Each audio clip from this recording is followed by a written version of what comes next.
వస్తుంది అనేటువంటి నమ్మకం. మల్లికార్జున ఖర్గే గారు వచ్చిన తర్వాత కొంచెం కాంగ్రెస్ పార్టీలో ఫేసెస్ కనిపించడం కానీ అదే పద్ధతిలో ఇక్కడ కూడా వెళ్ళటం కానీ ఇప్పుడు కూడా ఇదే పద్ధతిలో ఒకసారి టీఆర్ఎస్ వద్దు ఇక మనం మార్చుకోవాలి అనుకున్న సందర్భంలో చుట్టూ చూస్తే కాంగ్రెసే కనపడదు కదా, రేవంత్ రెడ్డి కనపడ్డాడు ముఖ్యంగా. సో దాని అడ్వాంటేజ్ వల్ల మాకు డెఫినెట్లీ ఈరోజు అధికారం వచ్చింది. కానీ దిలీప్ గారు మీరే అన్నట్టు మీరు నిలుపుకోవాలి దాన్ని. ఎస్, అది నేను ఆ విషయం కూడా చెప్తాను. ఇప్పుడు కాంగ్రెస్ పార్టీలో ఎంతోమంది సీనియర్లు ఉన్నారు రాష్ట్రానికి సంబంధించి, తెలంగాణకు సంబంధించి. ఉత్తమ్ కుమార్ రెడ్డి లాంటి వాళ్ళు ఉన్నారు, బట్టి విక్రమార్క గారు ఉన్నారు, తర్వాత ఎప్పటి నుంచో పార్టీ కోసం కష్టపడ్డ దామోదర్ రాజనరసింహ, ఇట్లాంటి చాలామంది, మనం ఒక్కళ్ళని కాదు కానీ.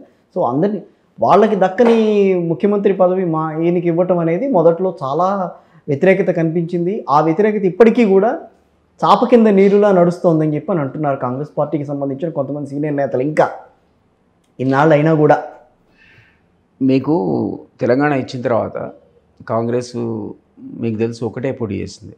టీఆర్ఎస్ అలయన్స్ పెట్టుకుంటా అని చెప్పి మోసం చేసి వాళ్ళు అలయన్స్ జోలికి రాలేదు, వాళ్ళే పోటీ చేశారు. ఆ టైంలో ఒక చర్చ, నేను ఇప్పుడు కాంగ్రెస్లో లేదు, రఫ్గా లెక్కేసుకుంటే 17 మంది సీఎం క్యాండిడేట్ ఉండేవారు, 17 సీఎం క్యాండిడేట్స్, ఒకరుగా ఇద్దరుగా. సహజంగా ఈ పార్టీలో అంతమంది ఉంటారు, సీఎంగా అర్హత ఉన్నవాళ్ళు, సీఎం ఆశిస్తున్నవాళ్ళు. సో అది పెద్ద మనం సీరియస్గా తీసుకోవాలి. అలా ఎందుకు తీసుకోకూడదు? కర్ణాటక ఇన్స్టెన్సెస్ తీసుకోకూడదా మనం? అలా గతంలో కర్ణాటకలో జరిగిన వ్యవహారం, మీరు కర్ణాటకలో డీకే శివకుమార్ అవుతారని అందరూ అంచనా వేశారు. అవును, మరి సిద్ధరామయ్యని తీసుకొచ్చారు, అంటే నాన్ కాంట్రవర్షియల్, నాన్ కరప్ట్ అనే ఉద్దేశంతో. గతంలో అట్లా లేదుగా ప్రభుత్వం. అప్పుడు చెప్తున్నా, అట్లా ఇక్కడ కూడా రేవంత్ రెడ్డి టాల్ పర్సనాలిటీ కనపడ్డాడు కదా. ఇక్కడ మీటింగ్స్ పెట్టడం కానీ, సక్సెస్ చేసే విధానం కానీ, మాట్లాడే విధానం కానీ, కేసీఆర్ ఢీ కొట్టే విధానం కానీ, రేవంత్తో పోటీ పడిన వాళ్ళు ఎవరో అప్పట్లో లేరు మా దాంట్లో. ఊరికే సీఎం పదవి నాకు కావాలి నేను కూడా నాకు కావాలంటే అది నడుస్తుందా? సో దానికి తగ్గటువంటి కార్యాచరణ కూడా చూపించాలి కదా. సో ప్రాక్టికల్గా అది చూపించిన వాడు రేవంత్ రెడ్డి, అది మిగిలిన సీనియర్లు యాక్సెప్ట్ చేశారు. బట్ ఆ సీనియర్లే ఈ రోజున మళ్ళీ మాకు కావాలని మాట్లాడితే పరిస్థితి ఏంటి?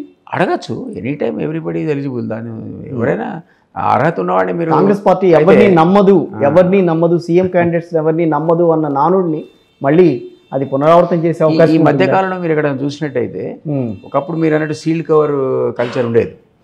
కాంగ్రెస్ సీల్డ్ కవర్ పంపితే ఆయనే సీఎం, ఆయన 1 year ఉంటాడో 2 years ఉంటాడో ఎవరికి తెలియని పరిస్థితి ఉండే.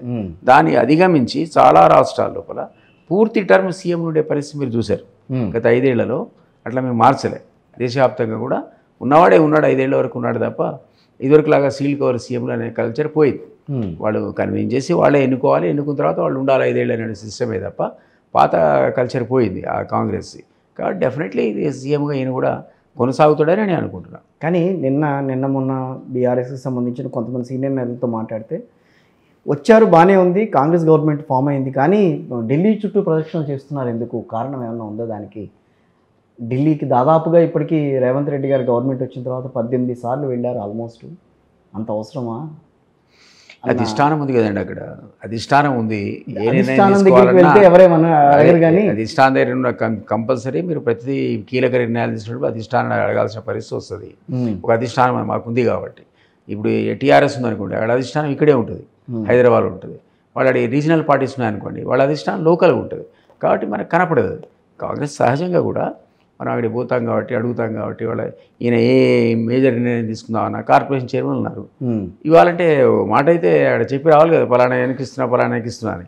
సొంత కవిత్వం నడవదు కదా. అవును. కాబట్టి అట్లాంటి సందర్భంలో ఆయన పోయి ఉండొచ్చు, నేను కాదనట్లేదు. బట్ ఈయన మీద సంపూర్ణ విశ్వాసం అధిష్టానానికి ఉంది, ఈయన పెర్ఫార్మెన్స్ మీద నమ్మకం ఉంది.